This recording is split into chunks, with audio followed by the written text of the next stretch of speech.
This is Anthony with The Weekly Buffer, an innovation and tech today podcast where we give you 3 major stories within 5 minutes each. My name is Anthony, associate editor here, and we are joined for the very first time by Patricia Miller. How are you today, Trish? Hello, I'm fantastic. Glad to be here. And we are joined as sometimes by Adam Saldaña, our video editor. How's it going, guys? Welcome to the podcast. And I'm going to start out today with kind of a sadder story. I'm not going to lie.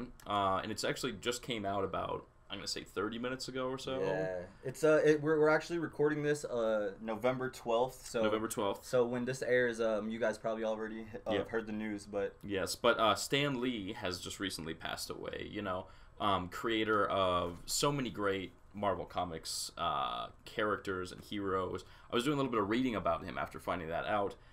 Very first team he created was Fantastic Four.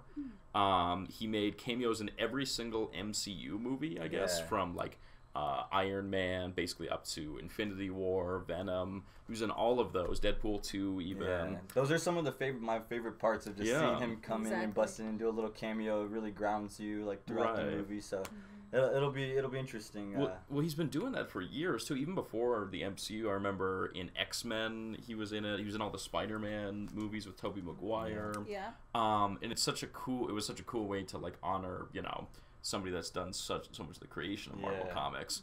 However, I did read that he just filmed his Avengers 4 cameo right before passing away, so we'll still get to see him one last time. When that comes on, everyone's like gonna clap. Everyone's gonna, that's gonna be like super emotional. Yeah, we kind of wait for it. Like even to some of the newer ones that have been coming out, like I expect them now too. So I think, like you said, I think a lot of people will be like, the movie theaters are gonna erupt, I think. Like that. That's gonna be super interesting to see. He was a crazy innovator. What other kind of things did he really? Well, so he created 361 characters in this article that I read. Marvel was pumping those characters out. They were making so many. And I mean, it's the age of and we're in publishing, so it's really interesting, all those characters and the way that they went about creating those. So I think really he changed the game of the way that. He innovated the way that they came. They have the Marvel way of creating, and it's like collaborating. Well, just the way that it's, a lot of these characters were created in the 60s, and they shouldn't work nowadays. They shouldn't be... It's weird that we have Captain America, like Thor, all these people in movies together, and they work still. Like, they're able to be updated, but still kind of maintain their original He's ahead charm. of his time. Yeah, they had timeless. They're timeless characters. Fantastic Four. And I wonder if it's because they were like so archetypal, built on a specific set of characteristics that he thought were really appealing and captured. Because DC was there first, and I think that's exactly what it was. Because like Spider-Man, it was like a teenager with real problems and stuff like that, and it kind of brought it to a more personal level. Like he changed that. It was sort of like the, I mean, maybe it's a reach, but like the mythology of like the Greek gods and all, they were based on this like archetype, this prototype of what it meant to be like ethical or moral or to be a good person. And I think Stan Lee like captured that in a way that made it current for everyone, even from the 60s through today. Well, and then he dealt with a lot of real life issues too. If you look at the X-Men, it deals a lot with prejudice, racism, and things like that. There's underlying messages with that, because during the, I want to say the 70s and 60s when that was created, because it's about being different, a mutant, so some of those things are definitely the values and the things that he really held with his stories. They're gonna hold on forever. Like he's gonna be one of the greatest celebrated creators too. I mean, it's gonna be so crazy because we don't really have one of these great top tier creators. I mean, Bob Kane and some of the other creators that created Batman and some of these other ones that are kind of coming out of the works, but Steve Ditko with Spider-Man and stuff. But it's I think the comic community and now with the MCU and videos and entertainment, it's a shakeup. But I think we're gonna move and prevail forward. This new generation. He's been doing it since the beginning. It's crazy. Yeah. It's gonna be really cool. It's gonna be cool to see like us honoring his work going forward from here. Yeah. And it's interesting that he passed right around the end of like so much of what the MCU was building up. Because it seems like this next movie is like the end of that big chapter. So it's kind of interesting. He passed he pretty much recorded that and then passed. Whoa. That's gonna be kind of interesting to see how that That is. I'm glad he was able to be a part, and actually obviously in his elder age, how old was he? 95. So he was 95. Yeah. So I'm glad he just was able to see his own work and see how it touched so many people. I know a lot of the conventions and stuff that he goes to, or even other shows, like, I like that he's actually going to be a part of that, because, you know, sometimes people pass before their time and don't get to see their works and creations, like, really seen throughout, like, you know, the community. So I think that's really cool that he actually got to be a part of, you know, giving back to that. Well, here's one really interesting thing. Unless I'm mistaken, please correct me if I'm wrong. Leave a really angry comment. Really mean. Fact checks. He created so many of the, like, main Avengers you always think of: Iron Man, Thor, the Hulk, Spider-Man, Black Panther. He did not help create Captain America, I guess. Really? That was, like, the only one of the, like, major ones I was looking up that I did not see that he had created. Again, I might be wrong. Right. It was a very quick search. I thought that was pretty interesting, though. Yeah. But just the fact that he assembled so many of those major characters to begin with. That are still going strong right now. Yeah, that are still, like, well-known this many years later. I think, and this is just, like, a prediction and definitely speculation, but since, like, they acquired Fox and everything like that, Disney and Marvel, so I think Fantastic Four, which is one of his first creations, I think that'll be coming up on the horizon, like, with movies and stuff, too, so they'll definitely, like, pave the way and celebrate his life in that, for sure. I don't know if you've seen the other Fantastic Fours, though. This one better be good to try to, like... They'll have to make it great. Definitely. Yeah, I am curious to see, like, what rights Stan gave up to his creations, you know, like, to whom he gave the rights to in his will, and, like, I don't know too much about his all family the changes that are going to happen, and then also what rights he gave to his likeness. You know, we're seeing it happen a lot with, you know, holograms. Well, hopefully this is planned a lot. I mean, hopefully, because he was kind of sick in his later years and has been hospitalized, so hopefully they, you know, helped him plan some of this stuff out, and I know he's going through legal battles and other stuff like that lately, too, so hopefully... they'll figure that stuff out. It'll be interesting because, you know, people, I think, have a certain amount of backlash towards, you know, the holograms of not living people. You remember after, like, Carrie Fisher passed away and they had that hologram of her in Rogue One, was it? Super bizarre to see. Yeah. Like you were saying, they probably shot a lot of these, like, cameo things, too, so it'll be weird how they might speckle these out, like, in 10 years, and you're still seeing Stan Lee pop up. Right. Or, like, somehow come CGI him. Yeah, will it be him, or will it be a likeness of him, like, computer-generated, or... Yeah. And how that's just becoming kind of more and more prevalent. Well, moving right along with that as well, Trish, you know, speaking of just CGI and video, you had a story kind of related to that. Yeah, so, you know, people's likeness and kind of taking that and being able to manipulate it because technology has come so far. So in China, they recently started, or unveiled, I think it was on Friday, an AI news anchor. So it's, it was by Xinhua, I think was and it was developed by a Chinese search engine company called Sogyu. But it's based on a real life anchor, like one of their favorites apparently. And they used his voice and face to kind of like model the AI, and then unveiled it. So he'll read any text that's put in, and they're hoping to use it for like 24-hour news coverage on their website and on their social media. Lower production costs, more efficient. But it's a little bit creepy. Kind of not saying this off track, but this reminds me of the video gamblers. In Las Vegas, they have these like pre-recorded gamblers that like they look you in the eye even if you're like walking away, which is already kind of creepy itself. And they like talk to you. But they have preloaded like, you know, call to actions for you to come and gamble. But it's kind of interesting touching on that, like. The way that you want that human interaction, so the way that they're gonna present this news is like, let's get a fake human to try to report this, so it affects the way that we listen to news. Right. If it's coming from just words or if it's coming from a person. Right. So, and they've already been doing automated news for the past several years. Thousands of news stories are generated by bots every year. CNN, the Washington Post.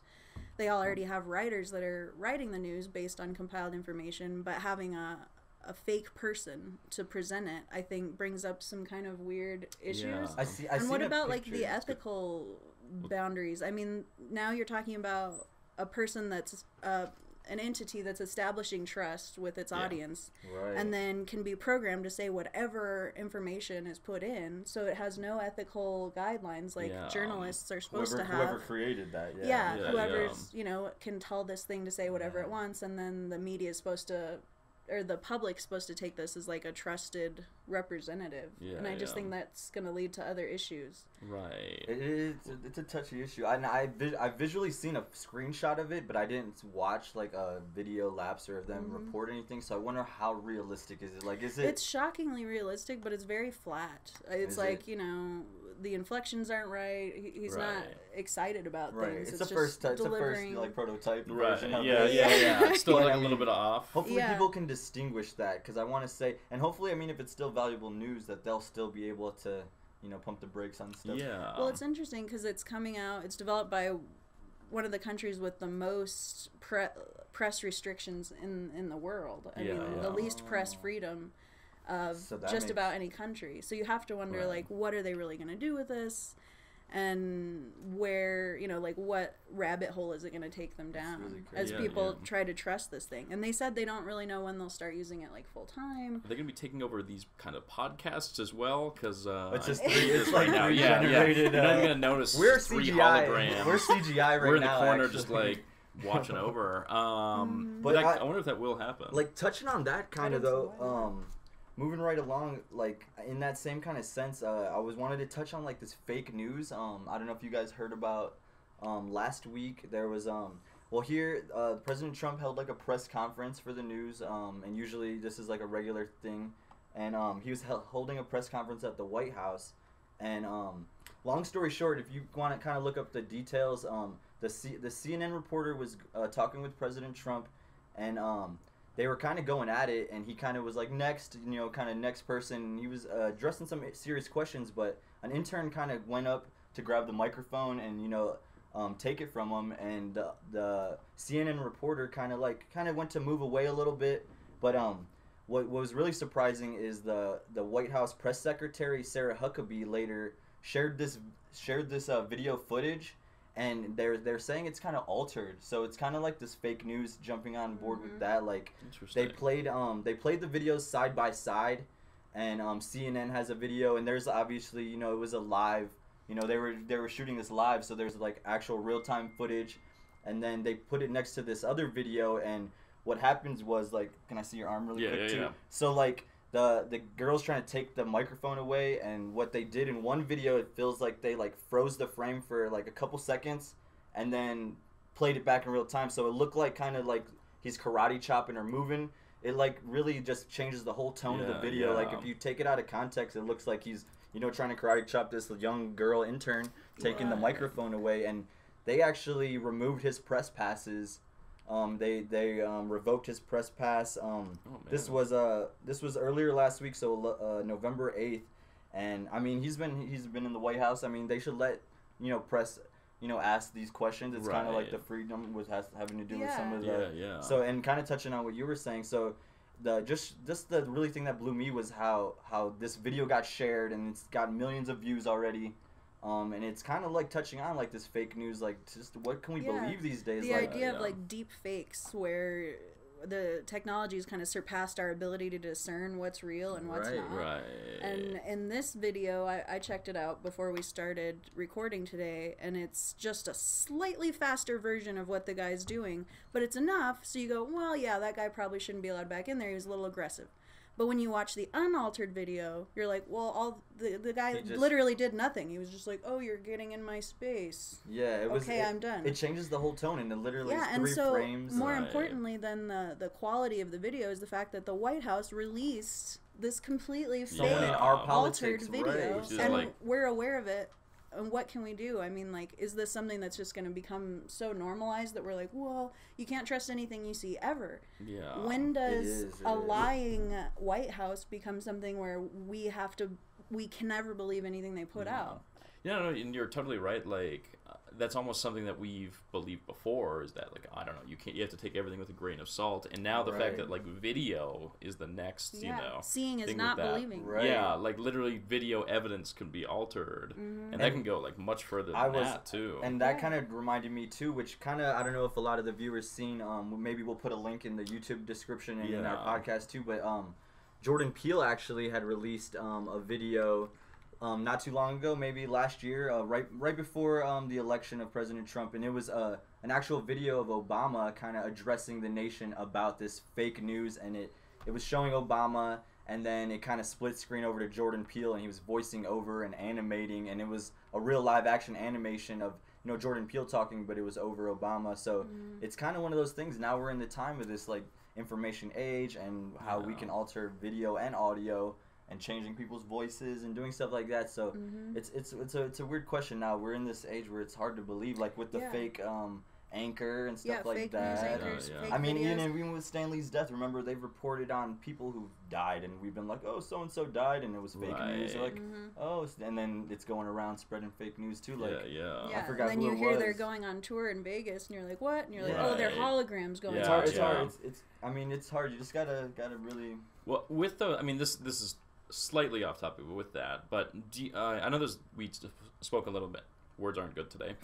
I know we spoke a little bit earlier about the, like, Carrie Fisher hologram wasn't well received. I know even the Tupac one, that was the big one. Coachella, a lot of people were mad about that. Are you guys mad about that? Are you guys kind of just realize that it's something that's going to be a thing nowadays? I think it brings up a lot of interesting, like, human rights and, like, concerns. What kind of rights do celebrities give away when they die? Right. I mean, like, who owns their image? Yeah. They're gonna have a hologram of Stan Lee, you know, in this next things, like who's gonna be and if Stan Lee is like, hey, that's cool, and I want my kids to be getting money from using my image for 100 years, put me on every billboard on the planet, and Stan Lee's cool with that, then all right, cool. I'm all for that. I'm fine. They want that, but if it's like weirdly using their image way after they're gone, and no one knows or gets any assets from that except for like the company exploiting their image, then I have beef. Yeah. This fake news thing is, I mean, it's obviously a really problem because it literally banned him from this press thing. And the question being, like, more importantly, rather than just using their image, what are they saying? What are you having them say? Because these endorsements from celebrities have a huge sway on public opinion, right? It could be a president, So if Stan Lee is like, hey, kids, go out and smoke. Yeah. Would Stan Lee be cool with that? Right. I mean, they can alternate anybody in power or something like that. And is it just what they say? Is it just how they look? Is it just where they're appearing? And what was funny was because so they Sarah Huckabee Sanders was the one who shared it, but they were trying to find out where she got the source from. And the one that she shared, of course, was zoomed in a little bit on that specific like altercation. And so they found out that it was shared by some people from InfoWars, someone from like InfoWars, and that's one of those people channel that kind of promotes fake news, and like they're really trying to crack down on that, but it was kind of, that was the source where they found that out. So it's weird. So if their source is narrating the story, they're narrating the story they want to tell. So I mean, you could literally do that nowadays. So just be careful of what you're watching out there. It's a big message. Just always be as media literate as possible. It's something I learned. We'll try to bring you the most research and most fact check news as possible, but it's hard. It's hard out there nowadays. Well, this has been great speaking about all these topics. Sorry we had to start on a bit of a sad one. Rest in peace to Stan Lee. Yeah, definitely. And we're super excited to see, his final appearances coming up here. Absolutely. Until next time, this has been Anthony with the Weekly Buffer. And Trish. And Adam. We'll see you next week.